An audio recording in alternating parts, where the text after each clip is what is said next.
Hello and welcome to this episode of Kennedy Saves the World. So, Jimmy, as I look at the meltdown on the left, whenever President Trump says or does anything, it's like, oh, tariffs are ruining the country. They're so mad at him, and all they have is opposition to Trump. It's this intense anger led by people like Eric Swalwell. But the problem is, he's not going to be president. No. After 2028. So what do they do? I mean, in a perfect world, I think you start reaching out to Honey Boo Boo now. You got to get somebody Americans connect with. No, this is the biggest problem. I mean, this is the party that was like, you know what, Kamala is a great choice. Wow. Yeah, these are serious times.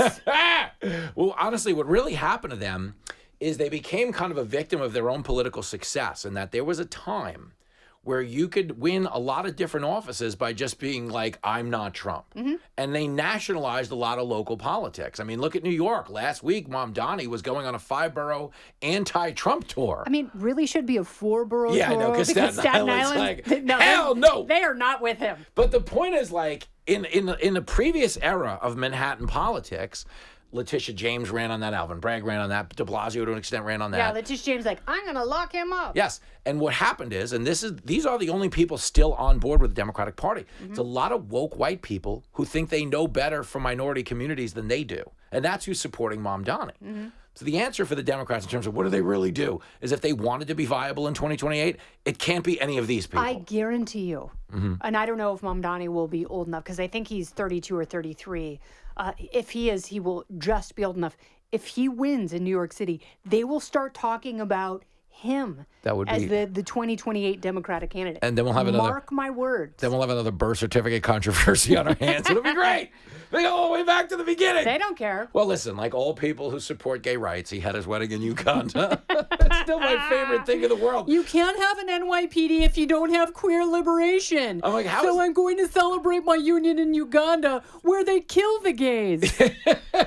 Liberating them from this earth. 2 gay men get married. They don't play Here Comes the Bride. They play Here Comes the Cops. That's the wedding. Everyone's like, I got to go, baby. You know what I mean? That whole thing. Think back a week. Last Monday, It was like August 11th. We were on America's Newsroom. We were talking about him having a rent-stabilized apartment. Mm-hmm. Like, that is disqualifying. Absolutely. If you are the champion of the little guy. If you are going to freeze all rents because the rent is too damn high. Rent is too damn high. In New York City. But you're one of the few people who can actually afford one of the apartments on the free market, then move your out of that apartment the second you find out about it. Yep. He's had political aspirations from the moment he moved in 7 years ago. Find out about it. And he tried to say, like, I didn't know his rent stabilized. Rent stale is weird. Go figure. So either you're lying or you don't read. Can I tell you something? Yeah. The words rents, everyone knows if rent's stabilized. That's like actually probably the number one pickup line in Manhattan is if you say to a woman, rent stabilized, you're probably getting laid. Yeah. Okay, because it's that scarce of a commodity. Yeah, it was like when Harry Met Sally. Yeah. Harry's like, they should just combine the obituaries in the real estate section. So, it's like you talk about, Gladys Hepburn had a wonderful life and was a concert pianist, and she had a 3-bedroom loft in the Flatiron District. Let's go. Yeah, showing is Monday from 2 to 5. That's hilarious. Yeah. And that would work. But again, like somebody like him, he is emblematic of like the old problem they had, which is still more identity politics. The public has rejected that. Yeah. They don't care. It's the same with the woman. Remember we talked last week about the woman bashing Trump voters. They're doing this with no regard for the fact that minority groups are swinging Republican because the Republicans are at least focusing on deliverables. Yeah. If you're Mom Donnie and you're just going to run on I'm not Trump, yeah, and I'm going to tax the rich people, and he does stuff like little stunty things like that. And it's like, well, what happens if you don't have as many rich people? So what happens if you don't have that tax base and you have to start cutting something? What do you start to cut? Yep. And a guy like that will cut the police first. And then what happens, like, if you know you're not getting charged, if you know there's going to be no bail, and there's also no cops, it's a free, I almost said the F word. I know, but I get it. But imagine as people who spend time around this city, going to 5 boroughs, or 4 as we said, because of Staten Island now, and showing up and trying to tell them their biggest problem is Trump. Yeah. when you look at the state of disrepair so many neighborhoods are in right now, like if you show up to Queens right now, this summer, your biggest problem is not Trump, it's the Mets, okay? Your second biggest problem are all of the migrant hookers and street gangs in AOC's district. Yeah, That's real. And Trump has nothing to do with that. Don't go anywhere. More Kennedy Saves the World right after this.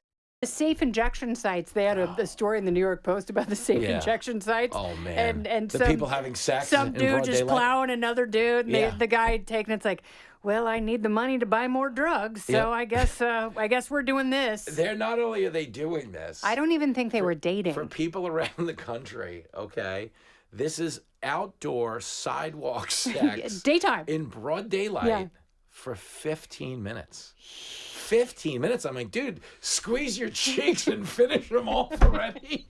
15 minutes. Come on, having man. said that, it was very romantic. There was some very tender foreplay. They spooned afterward. It meant something. Oh, Romance is back in the city. Okay, so obviously the Democrats are in disarray. They know it. They still have a big progressive problem, bigger than they did before because of Mamdani.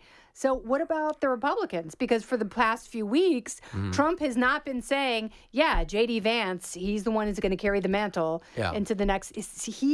He's been pretty mum on Vance, and there is speculation that he's a little hotter on Rubio. He's given Rubio a lot of jobs. Yeah. That does matter. Rubio is the Jose Akendo of politics. There was a utility player for the Mets and the Cardinals that caught, pitched, played left field, sold beer. He did everything. And that is Rubio.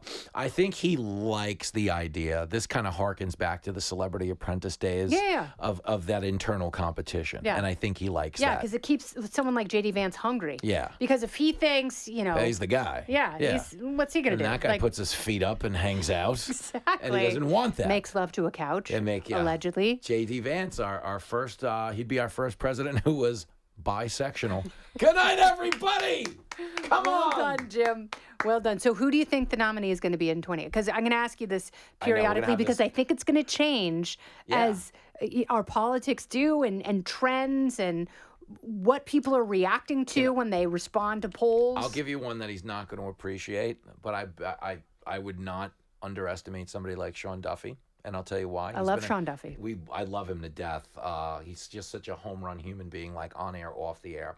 Like before he went back to the cabinet. And Jim, he'll give you a tour in NASA. Okay, it's like you don't have to shine his buckle. I loved chatting with him. Yeah. And two things: he was a congressman. He's now a cabinet secretary. He was also an original reality TV star. Thank you. And he has a lovely Latina wife, and they have 9 kids. Yeah. And it's such a significant portion of the electorate. Like, we're probably 2 election cycles max from a Latino president because it's such a growing portion of the electorate. And they're so significant in swinging the outcomes of elections.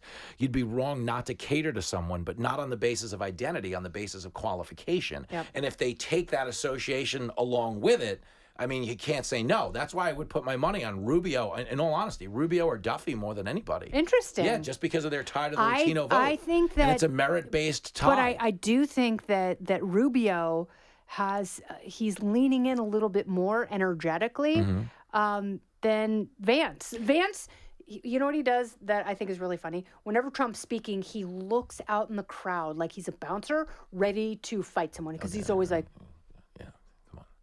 Grew up in Appalachia. Yeah. It's the funniest thing. Normally people just sit there and stare at the back of Trump's head, but Vance is like, looking for it. Because you could tell on Friday nights he used to get high and go watch fights in the Kroger parking lot, like stuff like that. But none of it would surprise me. But that being said, I think it's coming out of the cabinet 100%. All right, so it's going to be Rubio. Duffy's going to be his VP. We're going to have an all-Catholic ticket in 2028. Whoa! That's what you're saying right now. I don't know, and I like aesthetically. Okay, my concern for Rubio is I feel like people would like him more if his ears were bigger, and I don't know if he can enlarge them between now and then. Right now he can only fly for 50 feet at a time with those ears. He's going to need to be able to fly 100 yards with those ears to land the presidency. Well, with Hope and Trump, anything is possible. Thanks, Jim. You're the best. This has been Kennedy Saves the World, along with Jimmy Failla. I'm Kennedy. Listen ad-free with a Fox News Podcast Plus subscription on Apple Podcasts, and Amazon Prime members can listen to this show ad-free on the Amazon Music app. Oh, go ahead and leave me a review while you're there. I'd love to hear what you have to say. You've been listening to Kennedy Saves the World on the Fox News Podcast Network.